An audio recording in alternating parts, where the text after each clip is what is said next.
Session 87, Genesis 30.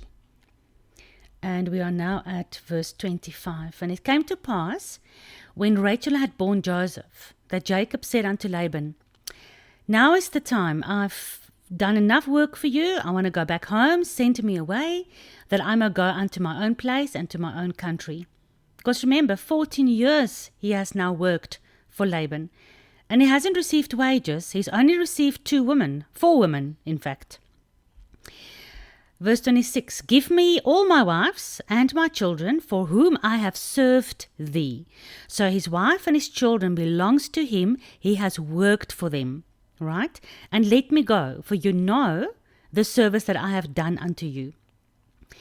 And Laban said unto him, I pray you, if I have found favor in your eyes, tarry. For I have learned, listen to this, Laban is talking to Jacob. Please stay, he says, for why? I have learned by experience that Yahuwah has blessed me for your sake. So Laban is extremely selfish. He says, tarry, stay a bit longer. Stay here with me a little bit longer. Why? Because I've learned by experience that Yahuwah has blessed me for your sake. And this makes us think about Lot. Lot was blessed because of Abraham's sake.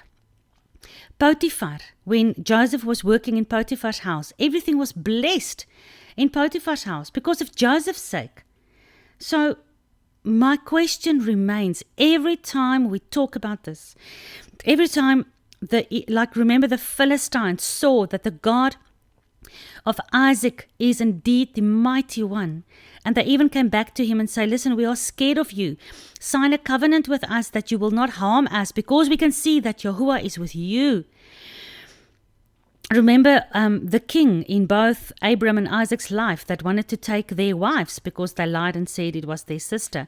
Those kings were warned by God, stay away from these women because I am the God of these men. But just like them, just like Laban now, they are not turning their own heart to the God of these people. They are just saying, listen, stay longer with me because I want to keep on receiving the blessing. For them, for people like that in your life, God is just an ATM machine. He's just the one that is giving blessing. And when you are shining your light and you are living in the Word of God and you are living in covenant with Him, with a circumcised heart and a heart that obeys Him because you love Him, because you have been scattered into your country, Deuteronomy 4, and you have started searching for Him with all your heart. God is now putting His right hand, Yod Heh Vav Heh, behold the hand with a nail in it, is holding that over you.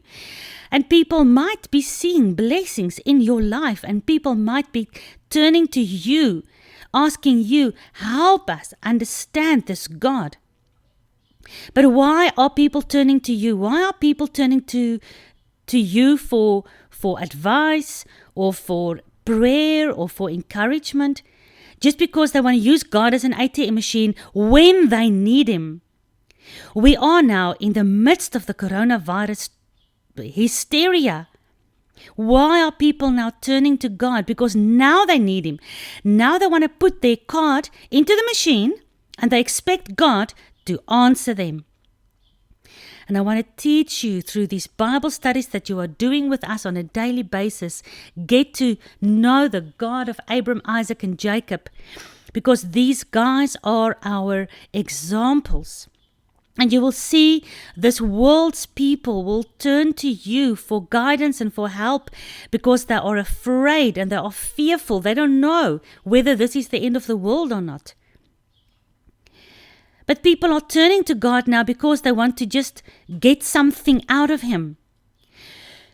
You cannot be like that. You need to be like Jacob, serving God from the womb. He was searching for that firstborn blessing, the birthright, because he wants to be in covenant with the God of his fathers. And that must be your reason for searching for God, not because you only need him in times of trouble.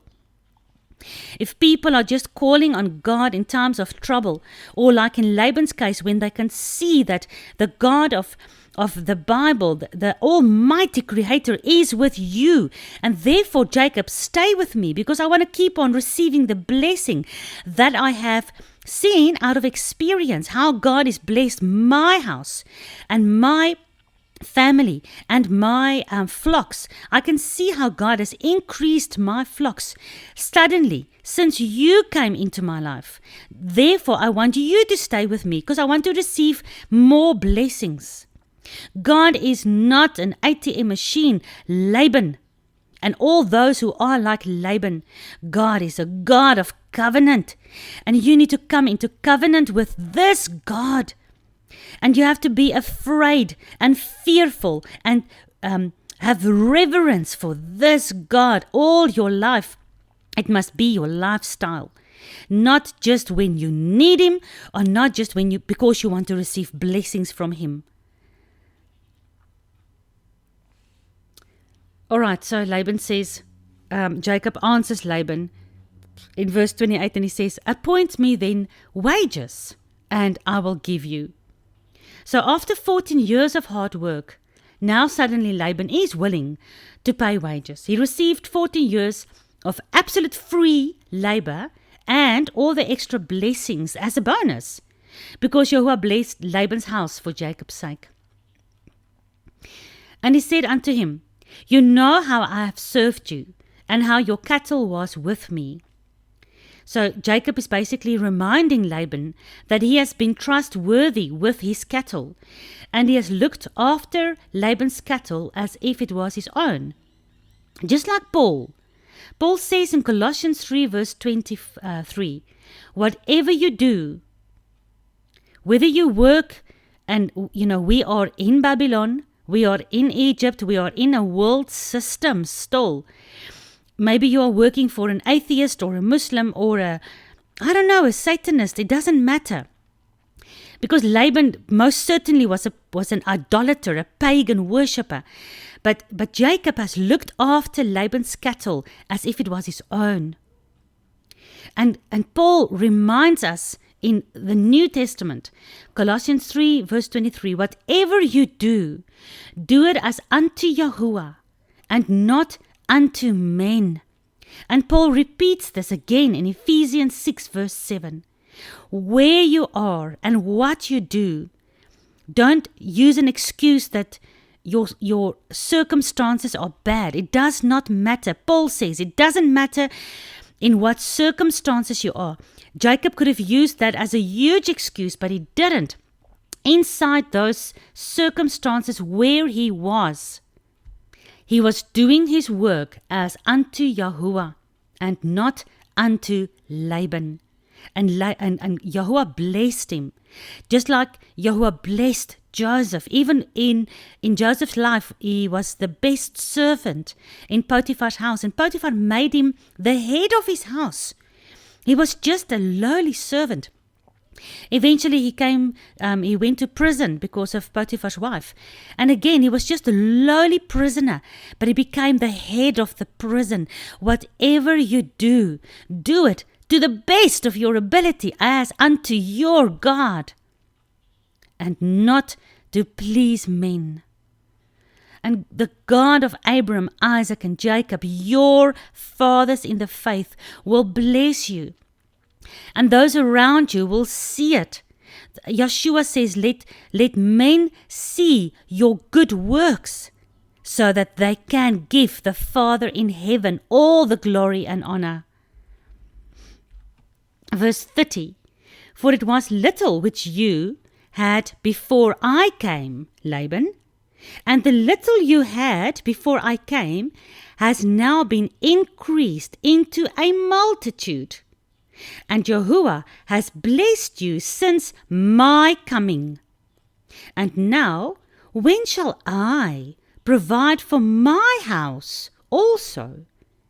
Wow. In the 14 years that Jacob served Laban for free, the little old flock that Laban had was increased to a multitude. And Jacob had a very fair question. You are blessed because of me. But when am I going to get a chance? When am I going to get what I deserve? When can I start providing for my family? And Laban said, so what shall I give you? What is it that you want? And Jacob said, you shall give me nothing. Listen to this. Jacob knows who his provider is. It is not Laban who's going to pay him wages.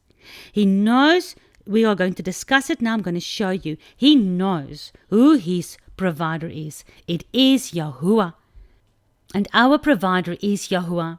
It is not your salary. It is not your employer. It is not your government. Even with this coronavirus trauma, your healer is not the antidote or the cure or the vaccine or the mask that you might be wearing.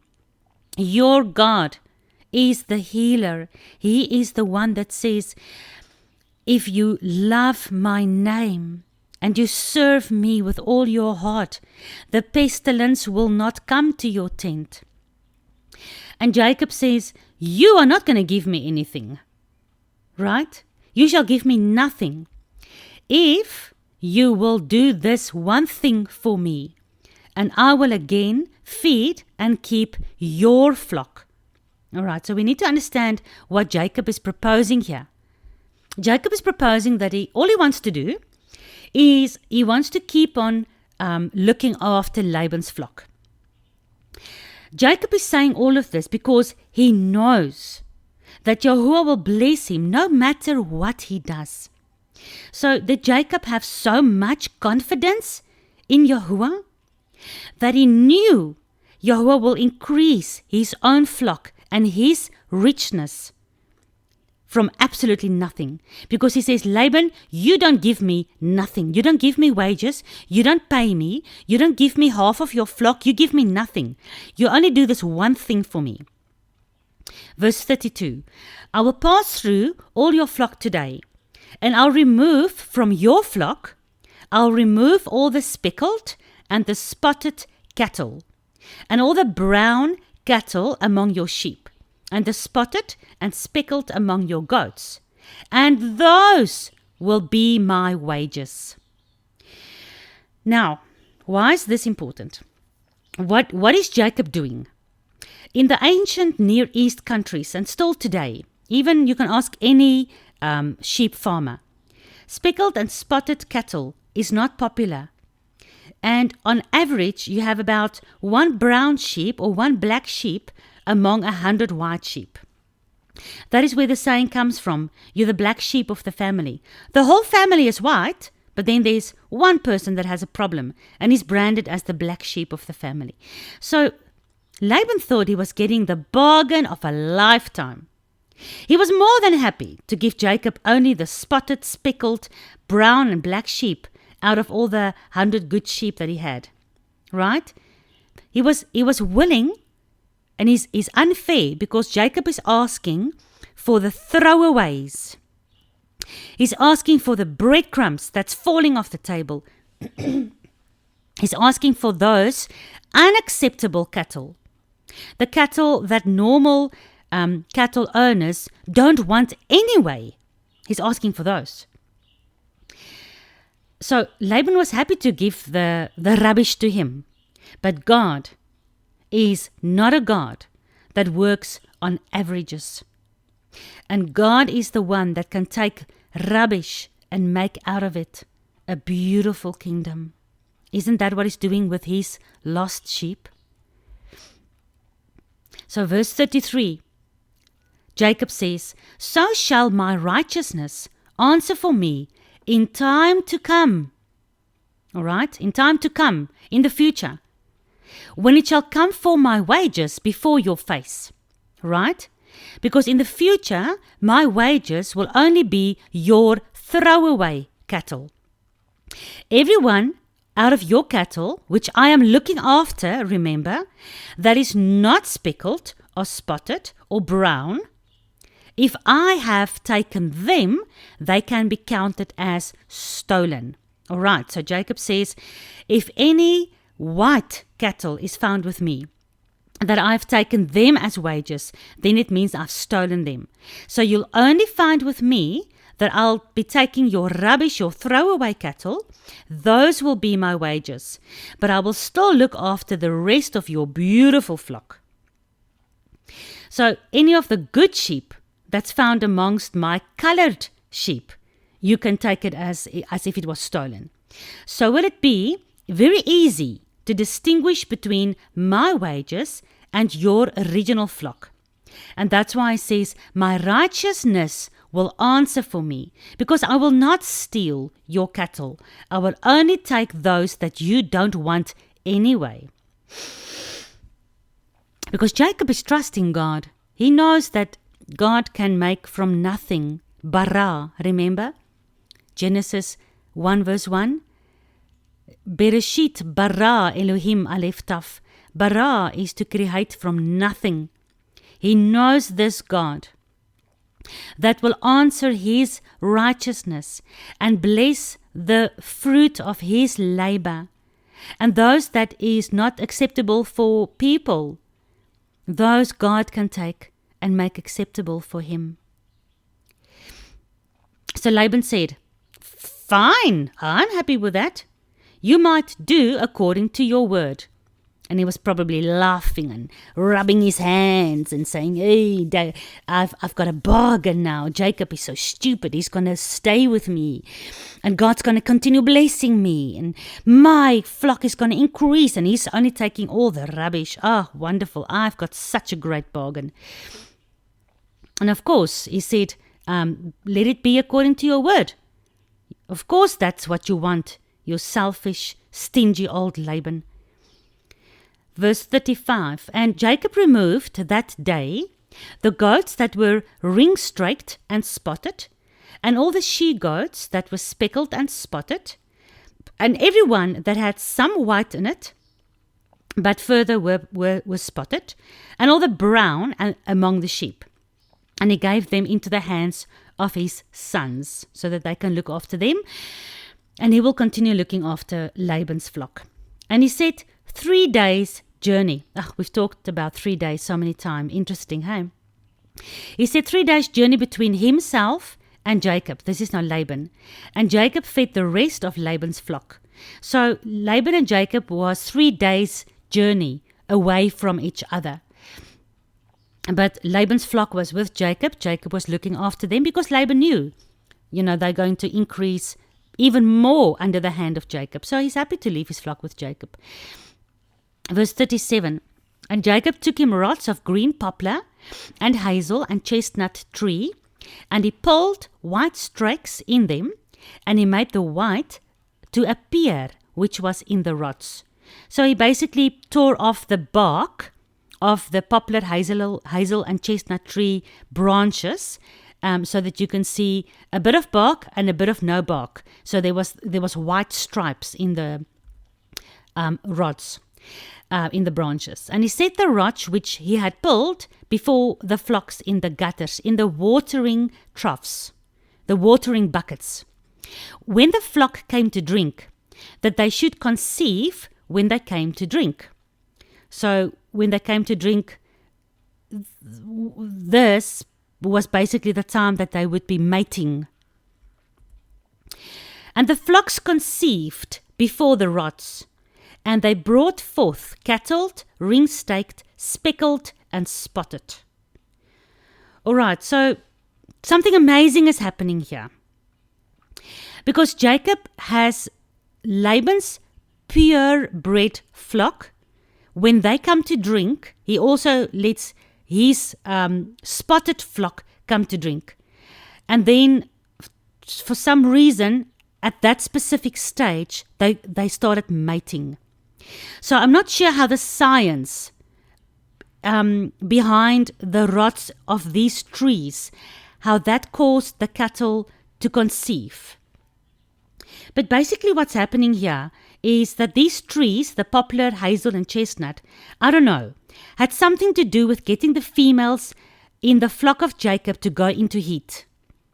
So Jacob's spotted and speckled females came into heat at the watering troughs, and then the strong male animals, the purebred, clean, white, beautiful looking animals from Laban's flock will mate with Jacob's spotted females.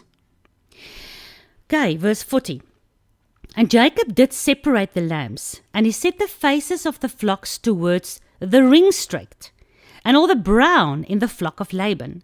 And he put his own flock by themselves, and put them a knot unto Laban's cattle. So, as the lambs were coming out, because now he sets the faces of the flock towards the ringstrait and the brown in the flock. So he was what is it in English? Genade tog nou. Hulle teel. He was very clever with his the way that he was arranging the conception and the mating of these two flocks. I can't remember the word that I'm looking for now. So most of the lambs that was born with spotted and speckled look because of the mother's genes, with the strong males from Laban's flock, they were mating with Jacob's females. And they were mating more with Jacob's females than with their own females, because Jacob was setting their face towards his females. And that is gene pool selection. Okay, so Jacob was very clever. He was doing clever farming. He was selecting certain genes. The gene pool selection, exactly what the farmers are still doing today. Out of your flock, you'll take your strongest male, and you will that will be your prized bull, right? And I've heard about auctions where a prized bull will sell for millions because his genes are sought after, and that prized bull is only used to mate with females, so that they can conceive from his strong DNA. And this is exactly what Jacob was doing. Verse 41, and it came to pass, whenever the stronger cattle did conceive, that Jacob laid the rods before the eyes of the cattle in the gutters, that they might conceive among the rods. But when the cattle were feeble, when the strong prized bulls were coming to drink, he would not put the rods there. So the feebler, the weaker animals were mating into Laban's flock. But the stronger animals, the stronger males, were mating into Jacob's flock. Although Jacob didn't mix the flocks, this only happened when they were drinking at the watering troughs. And then you can imagine the two flocks are separated again. But there goes the spotted females, and they've conceived with the strong genes from the strong, beautiful males from Laban's flock. And the man increased exceedingly, and he had much cattle and maid servants and men servants and camels and donkeys. Right, this is beautiful for me. I don't know. I've missed why the rods maybe have some sort of natural, maybe it's like the mandrakes, maybe there's the smell of the rods are making them to come into heat or something. I don't know. But what I do know is that the God of Jacob has taught Jacob agricultural secrets and cattle breeding secrets. And maybe the God of Jacob in this time that we are living may be teaching us secrets on how we can increase mightily in the face of the rest of the world that does not turn their face towards God. And may the God of Abraham, Isaac, and Jacob also teach you how to keep you and your family safe, and how for you to increase mightily. And may He bless you and increase your finance and your reputation, so that you can witness for Him with your life and with your blessings and with your mouth. May your heart and your mouth be circumcised in these days, so that people can also look at you and say, stay with us, because we can see that God is with you.